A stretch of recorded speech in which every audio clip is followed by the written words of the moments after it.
안녕하세요. 저는 7살 딸을 둔 40대 엄마입니다. 저는 결혼하고부터는 남편한테도 대놓고 다 말하지 못한 시댁 이야기가 참 많습니다. 다른 건 시시콜콜한 거 하나까지도 다 공유하는 사이인데요. 이상하게도 시댁 문제는 속마음을 다 끄집어내 말하기가 참 어렵더라고요. 말 한마디도 괜히 골라서 하게 되고요. 아무리 제 남편이라고 해도 말이죠. 그렇다 보니까 혼자 쌓인 게 참 많았는데요. 어디 풀어놓을 데도 없고 하던 참에 이 채널을 알게 돼서 참 반갑더라고요. 일어나서 잠들 때까지 시간 가는 줄 모르고 조용히 듣다 보니 하루는 제 이야기도 보내봐야겠다는 생각이 들었어요. 좀 더 빨리 알았더라면 결혼 초부터 당했던 그 억울하고 분한 일을 다 쏟아내고 싶네요. 그래도 이미 다 지나고 묵은 이야기 말고 최근에 일어났던 충격적인 일을 먼저 전해드릴까 합니다. 제가 얼마나 그날 시원하게 큰 소리를 치고 왔는지 아직도 그날만 생각하면 채증이 내려가는 기분이에요. 그리고 지금은 일 때문에 그렇게 콧대 높던 신우가 제 앞에서 고개도 못 들고 벌벌 떨면서 살고 있어요. 아마 세상에서 제일 무서운 게 제 입이 열리는 순간일 겁니다. 이 엄청난 비밀을 여러분들한테 털어놓을까 해요. 잘 들어주세요. 저는 남편보다 2살이 더 많은데요. 저도 솔직히 연하인 사람하고 결혼까지 하게 될 줄은 꿈에도 몰랐어요. 우리 인연은 아주 오래전부터 시작됐는데요. 제가 대학에 입학해서 한창 풋풋한 대학생이었을 때 방학 때마다 짐을 싸서 고향집에 내려와 있었는데 그때 우연히 동네에서 알고 지내던 한 아주머니가 저한테 아들 과외를 해달라고 부탁을 하더라고요. 방학 때라 내려와 있는 거죠? 딱 한 달만이라도 도와줘요. 응? 지금 내가 설명은 자세히 못하는데 우리 아들한테 일이 좀 있었거든요. 애를 학원 보내고 그럴 상황이 아니라서 그래요. 누가 이럴 때 옆에서 좋은 얘기도 해주고 그랬으면 싶어서. 얼마 주면 돼요? 집은 여기 바로 옆 동네라서 가까워요. 얼마 안 멀고 아가씨 편한 대로 시간 잡으면 우리가 맞출게요. 하루 몇 시간만이라도 응? 부탁할게요. 솔직히 제가 유명한 명문대에 갔던 것도 아니고 대체 뭘 믿고 그런 부탁을 하는지 모르겠더라고요. 게다가 과외비까지 그때 돈으로 80만 원 가까이 주겠다고 하는데 얼떨떨했죠. 그때 그 목소리에서 무슨 사정이 있었는지 모르겠는데 뭔가 한시가 급한 상황이라는 게 느껴지더라고요. 그리고 고등학생이었던 지금의 남편, 얼굴이며 온몸에 상처 자국이 가득한 그 학생을 보고 저는 뭔가 큰일이 있었다는 걸 짐작할 수 있었어요. 착실해 보이기만 하는 평범한 남학생이었는데 괴롭힘을 당한 건지 아니면 착한 얼굴과는 달리 사고 뭉치라서 밖에 나가기만 하면 싸우고 들어오는 건지 저도 일부러 묻지는 않았지만 지푸라기라도 잡고 싶어하는 어머니 부탁을 그냥 들어드리고 싶다는 생각뿐이었어요. 그리고 긴장 속에서 첫 수업을 하던 날 다짜고짜 저에게 이 말을 하는 겁니다. 선생님, 저 무조건 서울로 대학 가야 돼요. 어떻게 하면 돼요? 과는 상관없어요. 서울로 가게 해주세요. 전교에서 10등 안에 들게요. 밤을 새서라도 할게요. 저는 꼭 서울로 가야 돼요. 그러니까 숙제도 많이 내주시고 선생님이 시키는 건 뭐든지 다 할게요. 애처롭게 말하는 그 초롱초롱한 눈을 보는데 저도 모르게 긴 말보다 그냥 꼭 안아주고 싶더라고요. 그만큼 안쓰러운 마음이 들었습니다. 근데 무슨 일 있었는지 물어봐도 돼? 나도 알아야 할 것 같아서 그래. 애들이 괴롭혀서요. 이것도 이유 없이 맞은 거예요. 그냥 어느 날 갑자기 학교에 가니까 제가 걔들 먹잇감이 돼 있더라고요. 눈만 마주치면 아무 때나 치고 괴롭혀도 되는 사람이 돼 있는데 나중에는 학원까지 쫓아와서 공부도 못하게 됐거든요. 정말? 아니 어떻게 이런 일이 아직도 학교에서 있어. 학교엔 알린 거야? 알렸는데 달라진 것도 없고 아무 소용도 없어요. 이 싸움은 6대1이라서 나중엔 제 말이 거짓말이 되더라고요. 그렇다고 갑자기 엄마랑 아무도 없는 데로 전학 갈 수도 없고. 아휴, 아무리 그래도 그렇지 이 꼴이 될 때까지. 방학 되니까 학교 안 가잖아요. 그러니까 찾아와서 때리고 가더라고요. 몸은 다 컸어도 마음은 여린 아이였는데 이렇게 다 자라지도 않은 애가 상처 입은 걸 눈앞에서 보고 있으니 제 속이 다 끓어오르더라고요. 당장 손잡고 학교로 쫓아가서 선생부터 괴롭힌 그 아이들 나와보라고 소리치고 싶은 심정이었습니다. 그래도 이야기를 나누면서 어리지만은 않구나. 참 똑똑하고 의젓하다고 느낀 게 이런 상황에서도 본인보다 이혼하고 혼자인 엄마를 더 걱정하고 있더라고요. 그리고 더 놀라웠던 건 그 애가 찾아낸 똑똑한 복수였죠. 선생님이 덩치 크고 힘 좋은 남자가 아닌 게 너무 억울하다 정말. 전 걔들하고 똑같이 안 되려고요. 생각해보니까 제가 주먹을 써봤자 경찰서만 갈 것 같고 제 점수 깎는 일이더라고요. 지금 잘 될 방법은 공부밖에 없어요. 공부 잘해서 걔들보다 좋은 대학 가고 나중에 커서 더 좋은 직장 다니면서 잘 사는 게 복수일 것 같아요. 그래서 제가 엄마한테도 과외 선생님 찾아달라고 부탁한 거예요. 솔직히 선생님, 아니 그냥 누나라고 할게. 나도 그렇게 잘한 편은 아니었거든. 그래서 너한테 과외해주러 오는 것도 조금 걸리더라고. 명문대 다니고 그런 것도 아니고. 아니에요. 선생님밖에 없어요. 도와주세요. 부족하겠지만 나름 열심히 해볼게 그럼. 나도 네 이야기 들으니까 목표가 확실히 생긴다. 내가 공부 잘하는 친구들한테도 다 물어봐 줄 테니까 언제든 연락해. 그리고 나도 네가 생각한 대로 그렇게 됐으면 좋겠어. 우리 같이 성공해서 갚아주자. 자, 약속. 저도 그때부터 다시 고3이 된 기분이었습니다. 정말 이런 생각으로 인생을 걸고 싸우는 애가 이기는 모습을 같이 보고 싶은 마음도 컸죠. 그래서 친구들에게도 도움을 요청해 문제집이며 비법 노트까지 받아 전해주고 그 지옥 같은 곳에서 어떻게든 벗어나게 해주려고 힘닿는 데까지 도왔습니다. 그래서 방학이 끝나고 난 뒤에도 주말이면 내려와서 공부하는 걸 도와줬어요. 그리고 그때부터 저를 더 의지하고 따르는 모습을 볼 수 있었죠. 그렇게 독한 마음으로 목표를 바라보며 달려왔고 2년 뒤 남편은 저보다 더 좋은 대학에 가게 됐습니다. 그때부터 자신감도 생기고 그늘이 싹 사라져 가더라고요. 그리고 서울에 와서 적응하는 동안에도 우리는 서로 자주 만났고 취업하는 중요한 일이 있을 때마다 축하하고 만나는 일이 당연해졌죠. 그리고 길진 않았지만 서로 연애하는 모습도 볼 수 있었어요. 그렇게 익숙해서 몰랐던 우리 관계를 연인 관계로 바꾼 것이 바로 남편이었어요. 나 다음 달에 호주 가 누나. 학생 교류 프로그램이 있어서 신청했는데 한 1년은 한국에 못 올 거야. 누나 나 보고 싶으면 어떡할래? 내가 메일 보낼 테니까 자주 연락해. 알았지?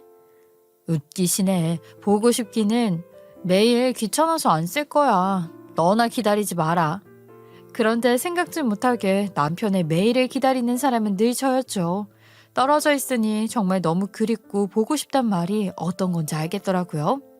그에 반해 외국에 가서 다양한 친구들 사귀고 거기서 재밌는 시간을 보내느라 바쁜 남편과는 달리 저는 점점 그 사람의 빈자리를 더 크게 느끼고 있었어요. 내가 없어도 잘 산다는 생각이 드니까 야속한 마음도 생기더라고요. 그러던 중 한 달 가까이 걸려 도착한 엽서에 돌아가면 진지하게 만나자는 고백이 쓰여 있더라고요. 일부러 연락 안 하고 지내면서 저에 대한 마음을 생각할 시간이 필요했는데 이제 확실해진 것 같다면서요. 그렇게 우리의 긴 인연은 결혼으로 결실을 맺게 되었어요. 절 오래 봐온 시어머니도 20대 때부터 제 모습을 좋게 봐왔다면서 나이 같은 게 무슨 상관이냐면서 반갑게 맞아주셨죠. 오랜 인연이다 보니 서로 모르는 거 하나 없을 정도로 서로를 잘 알아서 결혼하고도 부딪히는 일은 크게 없었어요. 또 잦은 싸움이 터질 때마다 누나 선생님 호칭을 바꿔가며 남편이 장난치는 통에 웃음이 나서 큰 싸움이 되지도 않더라고요. 그런데 유일하게 딱 하나 걸리는 게 있었어요. 바로 까칠함이 하늘을 찌르는 신우이였죠. 신우는 우리 둘 이야기를 뭐든지 꼬아서 보는 이상한 재주가 있었어요. 근데 둘이 어떻게 만났는지 사람들한테 다 말해? 솔직하게? 네, 왜요? 굳이 거짓말할 필요는 없잖아요. 와, 대단하다. 안 부끄러워? 난 솔직히 내 동생이지만 둘이 만난 이야기 어디 가서 절대 안 해. 난 부끄러워서. 스승과 제자의 사랑이잖아. 엄연히 따지면 선생님이 제자 꼬신 거고 그것도 어리디 어린 고등학생을? 어머, 그런 거 아니에요. 그땐 정말 그런 거 없었어요. 어떻게 그래요? 아니, 둘이 공부하라고 붙여놨더니 무슨 연애질을 다 했을까? 올케는 교복 입은 애한테 그런 마음이 들었어? 그게 외국에서나 가능한 일이지? 한국 사회에서는 참 쉽지 않은데 연하를 꽤 밝히는 모양이야. 아니에요. 그때는 전혀 그런 감정 없었어요. 나중에 사회 나와서 나더러 그 말을 믿으라고? 아니, 학생이면 학생이고 남자면 남자지. 뭐 갑자기 시간 지났다고 어떻게 제자가 하루아침에 남자가 돼? 머리에 교복 입은 모습이 박혀 있어야 정상이지. 가슴에 손을 얹고 생각을 해봐. 옳게 그때부터 마음 있었을 거 아니야. 형님은 사람 참 이상하게 만드시네요. 불쌍한 우리 엄마. 선생님 꿍꿍이도 모르고 돈까지 쥐어주면서 옳게 좋은 일 시켰네. 야, 쏠쏠했겠다 그때. 돈 받아가면서 연애도 하고. 그게 몰래 하는 재미가 있다면서? 마치 신우는 우리가 만났던 그 시절 이야기를 멋대로 왜곡해서 제가 마치 무슨 어린 남학생을 꼬신 것처럼 불결한 표정까지 지으면서 말하는 겁니다. 그래서 저도 이 이야기를 꺼낼 수밖에 없었어요. 형님도 아시잖아요. 그때 그 사람한테 무슨 일 있었는지. 그때 그렇게 힘든 상황에서 서울로 대학 가겠다고 밤새워서 공부하는 학생, 저도 옆에서 돕고 싶었던 마음밖에 없었어요. 자꾸 그렇게 몰아가지 않으셨으면 좋겠는데요. 저도 불쾌합니다. 그런 말 들으면. 그 일이 옳게 살린 거네 그럼? 이렇게 빠져나갈 구멍이 있으니까. 네? 아니, 그 일을 어떻게 그렇게 말하세요? 이 얘긴 그만하시죠. 이뿐만이 아니었습니다. 2살 차이를 물고 늘어지며 인신공격까지 해댔으니까요. 근데 옳게 관리 좀 해야겠다. 금방 멀리서 들여오는 거 보니까 영락없는 스승과 제자야? 옳게 연상인 거 사람들한테 말 안 해도 다들 알지? 내 동생이 또 동안이어서 그런지 모르겠는데 옳게만 나이가 확 드는 것 같네. 이래서 여자 나이는 못 속인다고 그러나 봐. 전 형님한테 이런 말 처음 들어보는데요. 남이야 좋은 소리만 하지. 난 가족이니까 이런 소리도 해주는 거야. 그리고 어린 남자랑 살려면 남보다 배로 노력해야 한대. 다른 데 투자하지 말고 돈 좀 써. 계속 이런 식의 일이 반복되면서 저도 모르게 똥이 무서워서 피하나 싶은 생각으로 최선을 다해 신우와 만날 일을 피했습니다. 가끔은 가족 행사가 있어 만나게 돼도 좀 멀찍이 떨어져 앉아 대화를 최소화했죠. 무슨 말만 하면 사람 열뻗치게 만드는 재주가 있어요. 제가 괜히 열불 내고 오는 것도 나중엔 억울하고 지치더라고요. 더는 그 감정 싸움에 휘말리지 않고 싶기도 했고요. 그런데 신우가 딱 저보다 2년 뒤에 첫 아이를 낳으면서부터 부쩍 저와 가까이 지내려고 하는 겁니다. 만나기만 하면 비아냥대기 바쁘던 사람이 제 옆에 탁 붙어서 이유식 하나까지 갖고 가려고 하고 염치도 없이 도움만 받으려고 하더라고요. 그렇다고 고마움을 표현이라도 하면 모르겠네요. 저도 당연히 육아용품 같은 거야 나눠줄 수는 있었지만 잘 모르겠다는 이유로 아예 조카를 저한테 맡기고 가는 날이 많아졌어요. 본인도 그게 편해졌는지 나중엔 근처로 이사까지 와서 시도 때도 없이 애를 보내고 부려먹더라고요. 그리고 저랑 같은 주부면서 무슨 외출할 일이 그렇게도 많은지 이해가 안 갔습니다. 옳게, 나 몸이 너무 안 좋아서 이따 병원 가봐야 할 것 같은데 우리 지유 봐줄 수 있지? 몇 시쯤 보낼까? 내가 챙기기 전에 보내는 게 좋을 것 같아서 좀 일찍 보내도 괜찮지? 오늘은 저도 오후에 모임이 있는데 어쩌죠? 무슨 모임? 그래도 애 유치원 올 시간에는 집에 올 거 아니야. 대학 친구 만나는데 오늘 소율이 유치원 끝나는 대로 데리고 같이 가려고요. 친구도 애들 있으니까 오늘은 아무래도 다른 사람 찾아보셔야 할 것 같아요. 정 급하면 어머니한테라도 한번 연락해보세요. 저도 어머니가 급할 때는 자주 봐주셔서. 몇 시 출발인데 갈 때 같이 데려가면 되겠네. 아니다, 지금 보낼게. 네? 형님, 저 안 된다니까요. 사람이 이렇게까지 안 된다고 거절하면 알아들어야 하지 않나요? 무리한 부탁인 걸 알면서도 끝까지 빈틈을 찾아 꾸역꾸역 시간을 맞추더군요. 그것도 모자라서 아침 대바람부터 조카를 저한테 맡기고 갈 생각을 하더군요. 그래도 그날은 다른 것도 아니고 아파서 병원에 간다는데 눈 한번 질끈 감고 좋게 넘어가 주자 싶었습니다. 또 같은 엄마로서 난처한 기분도 알고 하니 받아주기로 했죠. 그런데 그날도 밤 12시가 돼가는데도 아이를 찾아갈 생각조차 안 하더라고요. 모임에 애를 둘이나 데려가서 저도 몸이 피곤해 죽겠는데 제 눈치도 안 보는 게 더 얄미웠죠. 병원 간다던 사람이 어떻게 12시가 다 되도록 연락 한 번이 없어? 병원 갔다가 다른 일이 또 있었나 보지. 그럼 전화라도 해서 미안하다고 말도 못해? 사람이 양심도 없나? 당신이 연락해서 빨리 데려가라고 해. 우리 잔다고. 어차피 지우 잠들어서 내일 보내도 되는데 자꾸 이러면 안 될 것 같아서 그래. 자꾸 이런 일이 반복되면 안 될 것 같아 남편에게 연락해보라고 했습니다. 전화 안 받는다. 아파서 약 먹고 자나 본데? 안 받는다고? 당신 눈엔 내가 너무 못돼 보일지 몰라도 형님이나 나나 우리 똑같은 주부야. 똑같이 힘들다고. 나도 애 처음 키워서 모르는 것도 많고 힘들었지만 그래도 이 정도는 아니었어. 소율이 어머니한테 맡긴 것도 손에 꼽는다고. 그런데 이게 벌써 몇 번째야. 서로 힘들 때 의지하면서 지내면 좋잖아. 지우는 내가 볼게 그럼. 누가 애 둘 보는 것 때문에 그런 줄 알아? 내가 힘들어서 그런 게 아니고 사람이 인사를 몰라도 너무 모르잖아. 여기가 무슨 애 아무 때나 맡기고 마음대로 갔다 왔다 해도 되는 곳이냐고. 나도 좋게 해주는 것도 정도가 있어. 알았어. 내가 이번에 그 이야기 제대로 한번 할게. 내가 고맙단 말 한마디만 들었어도 이러지는 않겠다. 그날 이후론 한 소리 들은 게 싫었는지 한동안 잠잠하더라고요. 그런데 얼마 안 가서 일이 터지고야 말았습니다. 늦은 새벽에 누가 찾아와서 비몽사몽 눈도 못 뜨고 나갔더니 갑자기 아주버님이 지우를 얻고 와서 약이 없냐고 찾는 겁니다. 얼마나 정신이 없었으면 병원 갈 생각도 못하고 일단 온 것 같더라고요. 보니까 애 몸이 불덩이인데 그 정신이 없는 와중에 형님이 안 보이더라고요. 언제부터 이런 거예요? 몇 도예요? 집에 채운 게 없어요? 잠시만요. 일어나 보니까 그 사람도 안 보이고 언제부터 이런 건지도 모르겠어요. 이렇게 열나는데 애가 울지도 않았어요?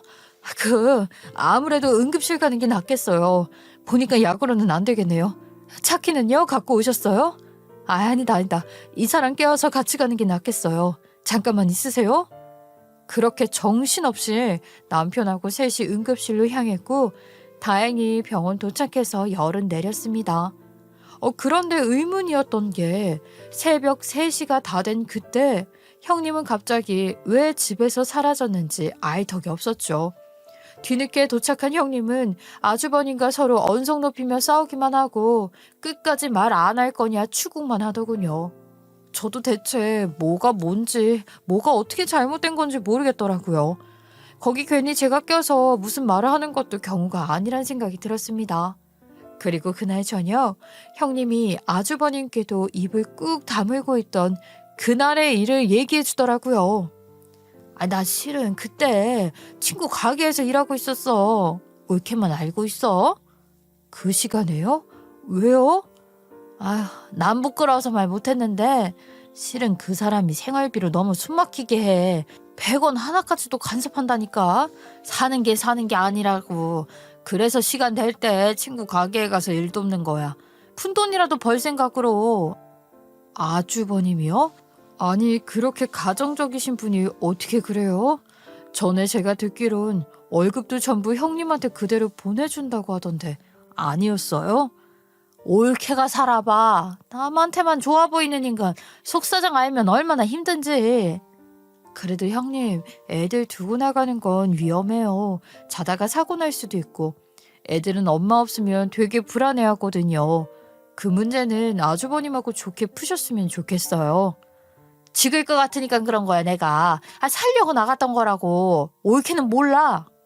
제가 형님 편을 안 들고 옳은 말을 좀 했더니 서운한 표정을 짓더라고요. 그리고 갑자기 형님은 제 손을 덥석 잡더니 이 말을 하더라고요. 그래서 말인데 딱 2달만 도와주면 안 될까? 아무리 찾아도 내 주변에는 올케밖에 없어서 그래. 엄마한테 다 말할 수도 없는 노릇이고. 정말 올케뿐이야 나 살려줄 사람. 어떤 걸요? 일주일에 2번 정도만 나가서 일하고 싶은데 그 인간 알면 또 난리 나니까 퇴근 전에 끝나는 일로 내가 알아볼게. 가게 하는 내 친구한테 말하면 뭐라도 시켜줄 것 같아서 그래. 올케가 딱 몇 시간만 우리 지우 봐주면 안 돼? 우리 애 올케 말도 잘 따르잖아. 가끔이면 몰라도 매주 봐주는 건 저도 조금 부담스럽긴 해요. 저도 일 생기면 동네 친한 엄마한테 애 하나는 잠깐 부탁하고 그러는데 둘은 꼼짝도 못하고 봐야 한다는 거니까. 내가 딱 비상금만 마련할게. 더 욕심 안 부리고. 약속해. 좀 살려주라 올케. 그리고 형님은 제가 마음 약해질 소리를 이어서 하더라고요. 엄마가 되고 나니 이상하리만큼 아이들 문제엔 이해심이 끝없더라고요. 올케도 애 엄마니까 알잖아. 애한테 뭐든 좋은 거 사주고 싶은데 못해주는 마음이 부모로서 얼마나 괴로운지. 그 인간은 맨날 싼 거 사라고 하니까 애까지 싸구려로 키우는 기분이라서 그게 너무 괴로워서 그래. 나 정말 아무것도 없어. 애만 보고 살아. 알겠어요. 딱 2달이라고 하셨죠? 2달이면 돼. 약속 지킬게. 정말 고마워. 그날 이후로 저는 형님을 배려해 일주일에 2번 4시간 정도 조카를 맡아주기로 했습니다. 그래도 예민한 형님 성향보다 무던한 아주버님을 닮아서 그런지 말도 잘 듣고 심성이 착한 아이라서 딱히 어려울 건 없었어요. 또 다행히 우리 애랑도 자주 어울려서 둘이 놀게 하면 저도 좀 쉬고 편할 때가 있었죠. 그런데 하루는 방에서 둘이 시끄럽게 인형놀이를 하며 떠들더니 갑자기 조용해지더라고요. 아이 키우는 분들이라면 다 알겠지만 제일 무서운 게 떠들고 시끄러운 순간이 아닌 갑자기 찾아온 정막이거든요. 꼭 그럴 때 사고가 나니까요. 한참 주방에서 일하고 있는데 아무 소리가 안 나서 방문을 열고 봤더니 둘이 핸드폰 하나를 보고 킥킥대면서 노는 겁니다. 아직 TV 보고 핸드폰 보여주는 시간을 제 나름 철저히 관리하는 편인데 그걸 보고 놀라서 들어갔죠. 이리 갖고 와. 이 핸드폰 어디서 났어? 누구 거냐니까 말 안 해? 엄마 건데 놀다가 찾은 거예요. 딱 보니 요즘 구하기도 힘든 구형 핸드폰이더라고요. 딱 봐도 나이 든 어르신이나 쓸 법한 걸 주운 것 같은데 그때만 해도 애들이 제 앞에서 거짓말을 한다고 생각해 전 무섭게 얘기했죠. 이게 엄마 거라고? 지금부터 고모한테 거짓말하면 정말 혼난다.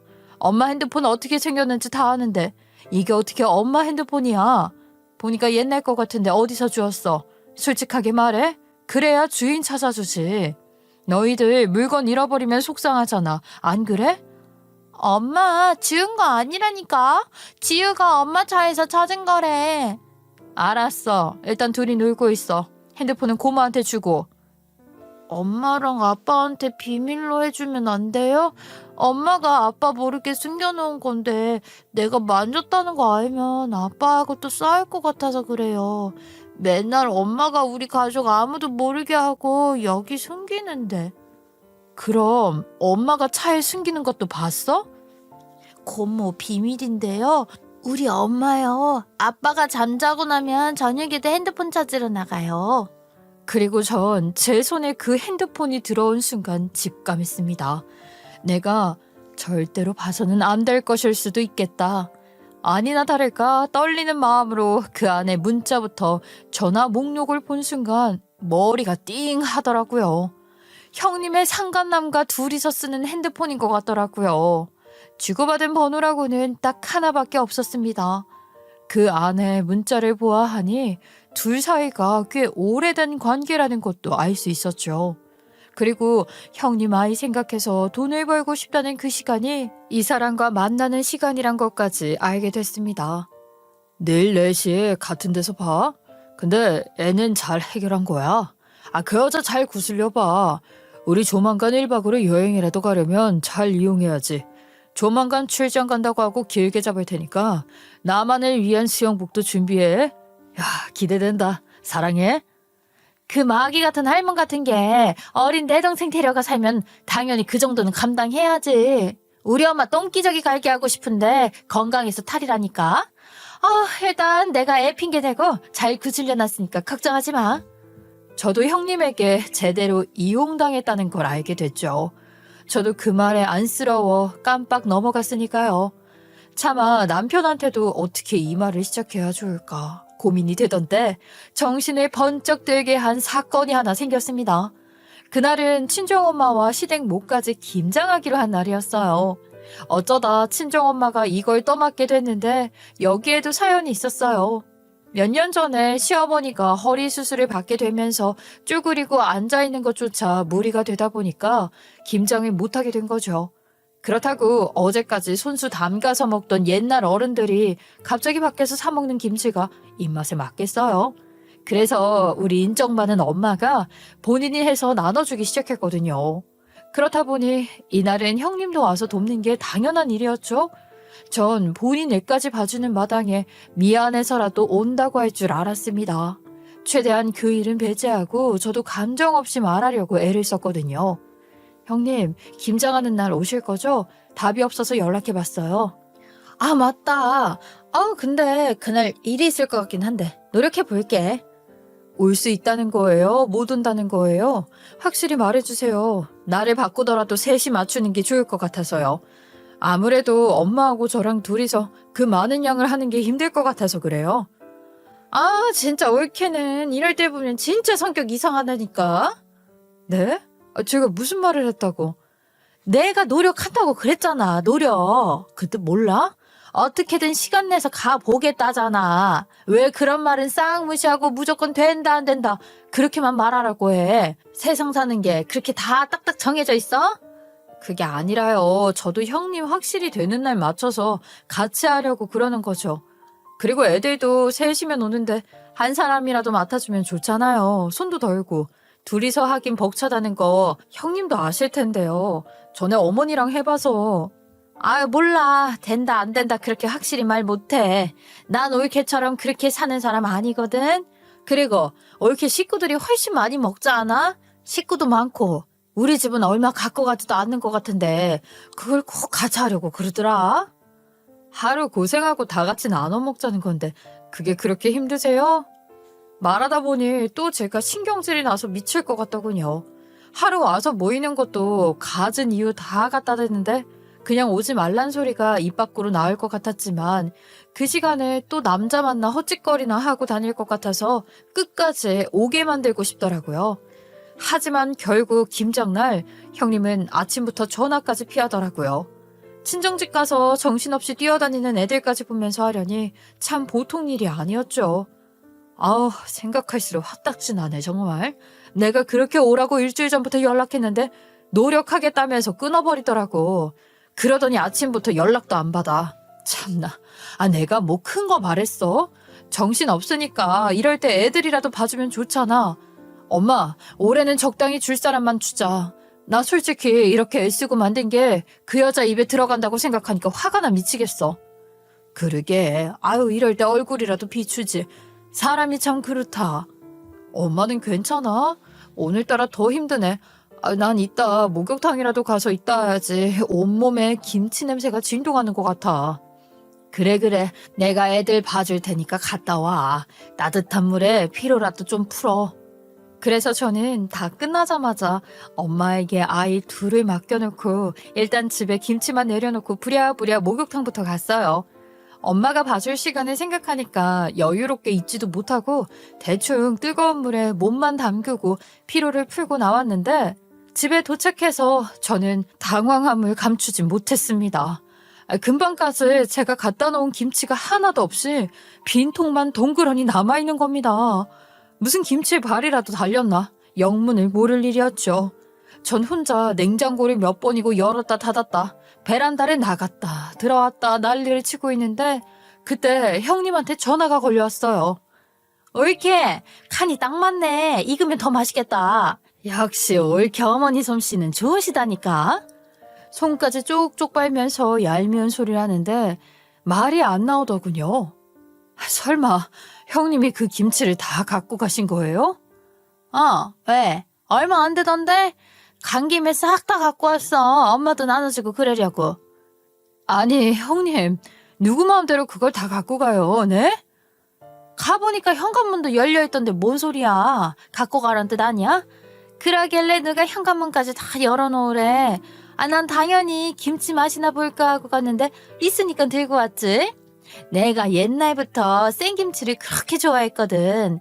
일주일만 지나도 손을 안 대요, 나는. 아유, 누가 맨날 새로 담가주면 좋겠다니까. 아무리 그래도 미리 말은 해야 하는 거 아닌가요? 저한테 연락해서 좋게 나눠달라고 하던가요. 오늘 아침에 연락했을 땐 받지도 않으시더니.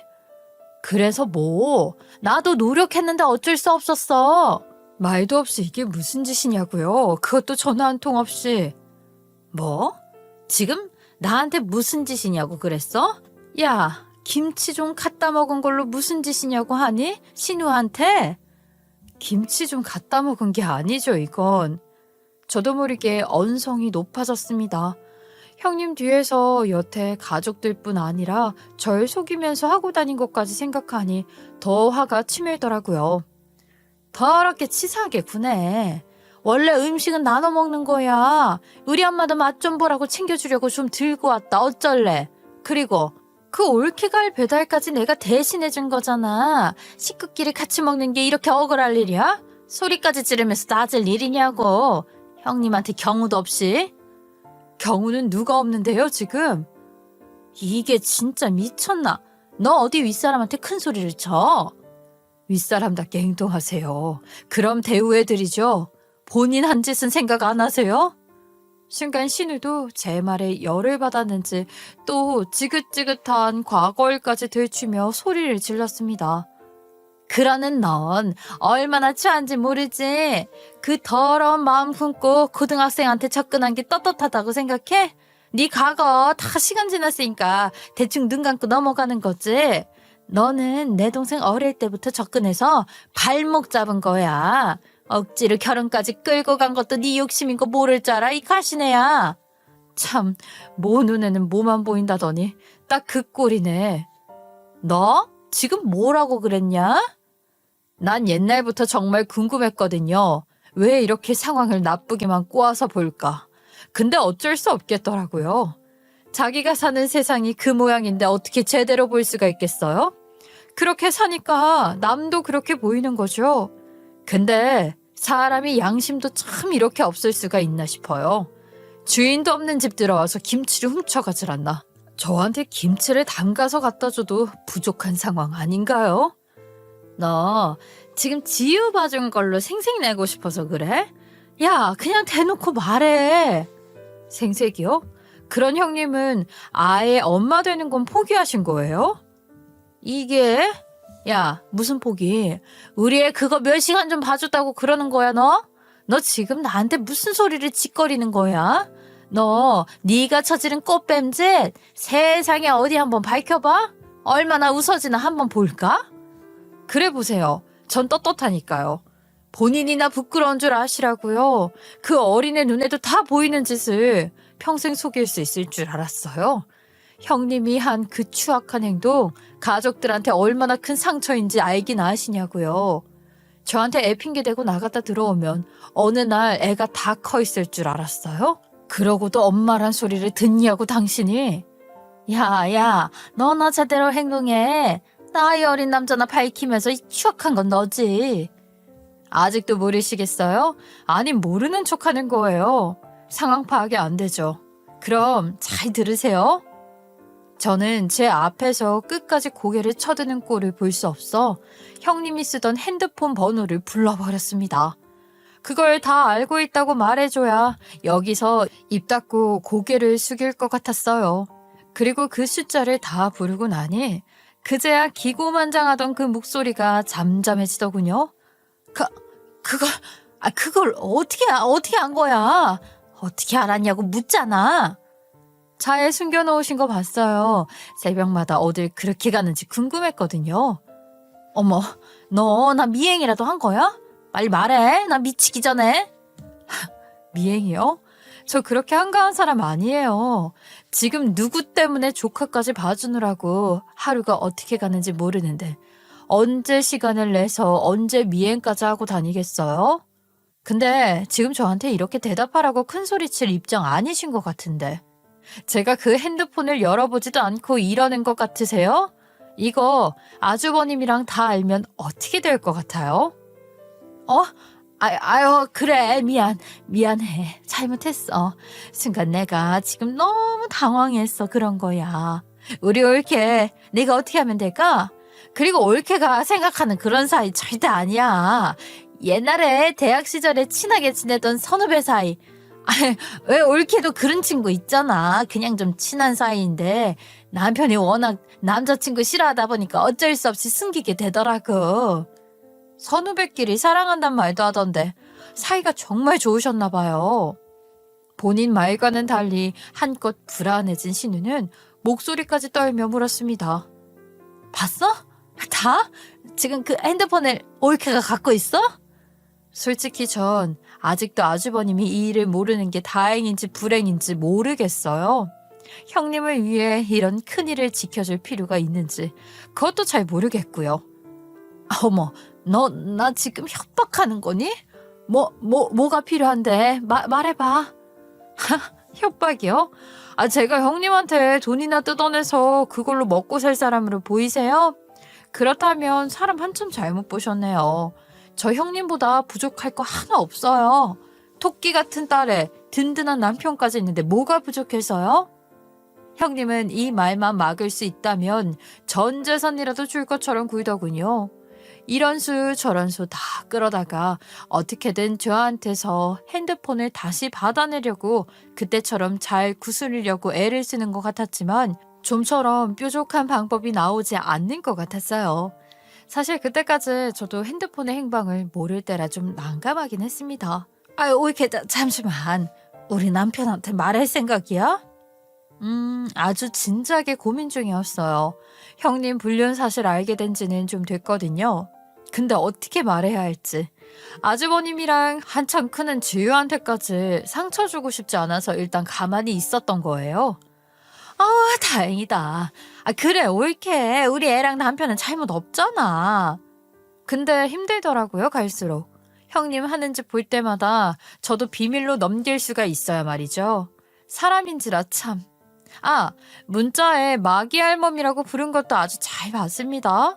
제가 형님 연기력에 너무 자주 속아서 이것도 속고 있는 건지 헷갈릴 지경이에요.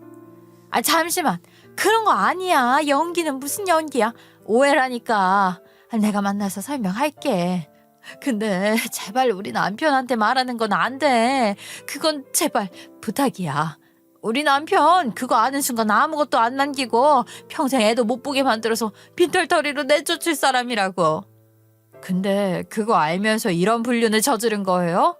지우가 엄마 핸드폰 때문에 아빠 자면 나간다는 것까지 다 알고 있더라고요. 그 어린애한테 형님 행동 어떻게 보였겠어요? 그래, 염치 없다 정말. 근데 올케가 남의 가정까지 깨놓을 정도로 그렇게 나쁜 사람 아니잖아. 우리 애랑 남편한테 악감정 있는 것도 아니고.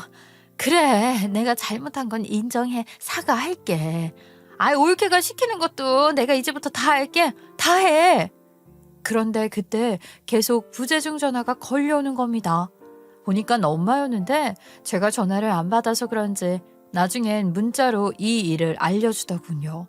아무래도 조카가 제가 압수한다고 비닐팩에 넣어둔 형님 핸드폰을 보물찾기 한답시고 김치통 안에 넣은 것 같다는 이야기를 전해주더라고요. 저는 형님이 애타게 찾는 그 핸드폰이 어디 있는지 알게 된 순간 몸에 더 여유가 생기는 기분이었죠. 아마 그게 형님 눈에도 잘 보였을 겁니다. 제가 근데 형님 말을 어떻게 믿겠어요? 여태 한두 번 속나요? 행동으로 보여줄 수가 있어. 올케가 시키는 거 다 하겠다니까. 정말이야. 그래도 나한테 기회는 한 번 줄 수 있잖아. 내가 이제 우리 애도 올케한테 절대로 안 맡기고 엄마로서 최선을 다하면서 살게. 그럼 이렇게 된 것 김장부터 넉넉히 할까 봐요. 한 100포기 정도? 김장을? 더 한다는 거야? 그것도 나 혼자서? 왜요? 뭐 못하시겠으면 하지 마세요. 전 상관없어요. 아, 엄마하고 둘이 그 많은 걸 하고 났더니 아직도 삭신이 쑤셔 죽겠는데. 이렇게 김치 좋아하는 형님은 거들떠보지도 않고 손가락이나 쪽쪽 빨아가면서 맛만 보니까 분통이 터지네요, 참. 아, 그래, 알았어. 할게. 할 거야. 내가 오늘 재료 준비하고 내일 새벽부터 시작해서 100포기 바로 만들어 놓을게. 그럼 핸드폰은 돌려주는 거지? 제 앞에서 완벽하게 정리까지 다 하고 엄마 역할까지 제대로 하시면 그때 돌려드릴게요. 그리고 제가 복사해서 갖고 있다는 것도 아시죠? 언제든 터트릴 수 있어요. 형님이 한 짓. 한 번의 실수라고 생각해야 비밀로 지켜줄 수 있어요. 형님 가정, 인생, 엄마로서의 자리까지 걸려있단 것만 명심하세요. 형님은 그동안 저한테 한 짓부터 본인이 실수했던 걸 인정하더라고요. 올케, 내가 그동안 올케한테 상처 주는 말 너무 많이 했던 거 다 알아. 용서해줘. 그냥 나도 모르게 올케만 보면 이기고 싶어서 그랬던 거야. 나보다 어린데 못하는 것도 없고 공부도 잘하고 애도 잘 키우고 우리 식구들도 다 올케 얘기만 나오면 칭찬 일색이니까 인정하기 싫었나 봐. 그래도 이렇게 기회 준 거 정말 고마워. 올케 아령이 얼마나 넓은 사람인지 알았어. 그리고 정말 올케 말대로 엄마 자리 그리고 우리 가족 지키기 위해서라도 내가 정신 차리고 똑바로 살 거야. 나 그런 인간하고 진지하게 만나고 그럴 생각 추호도 없었어. 그건 알아줘. 그렇게 형님은 그날부로 제 앞에서 꼼짝도 못하는 신세가 되었습니다.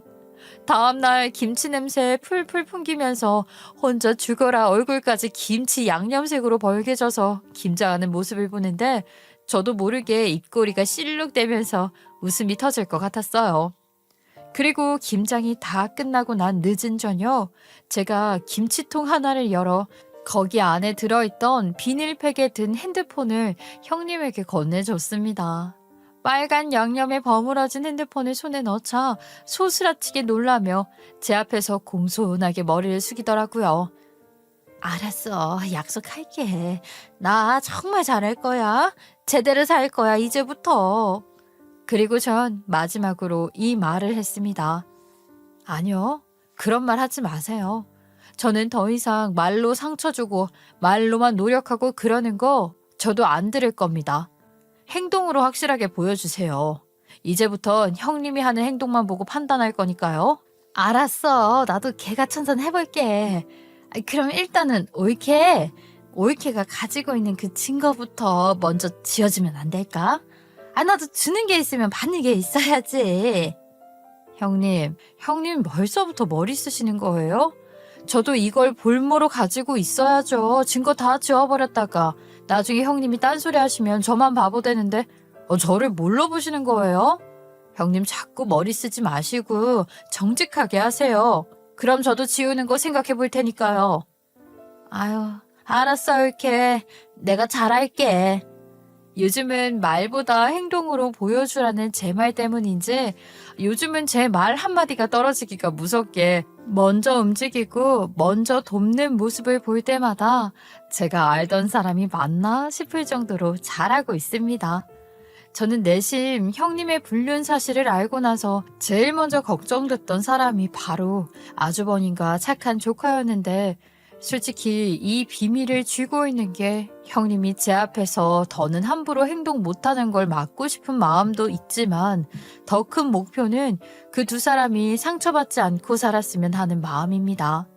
그리고 요즘은 하나하나 저도 제 나름의 삶을 형님도 형님 식구대로 잘 살기 위해 서로 노력하는 것 같아요. 그래서 지금은 형님과 제 사이를 뭐라 표현할 수는 없지만 그래도 적당한 거리에서 또 적당한 긴장감을 주는 사이인 것 같아 나쁘지 않은 것 같습니다. 그리고 저는 이번 일을 겪으면서 아이들 눈이 얼마나 보이지 않는 곳까지 엄마를 쫓고 있는지 알게 되었어요. 어른 일이니 모를 거야 치부할 수만은 없겠더라고요. 그래서 앞으로는 더 떳떳하고 더 멋진 엄마가 되기 위해 노력할 생각입니다. 저의 긴 사연 들어주셔서 감사합니다.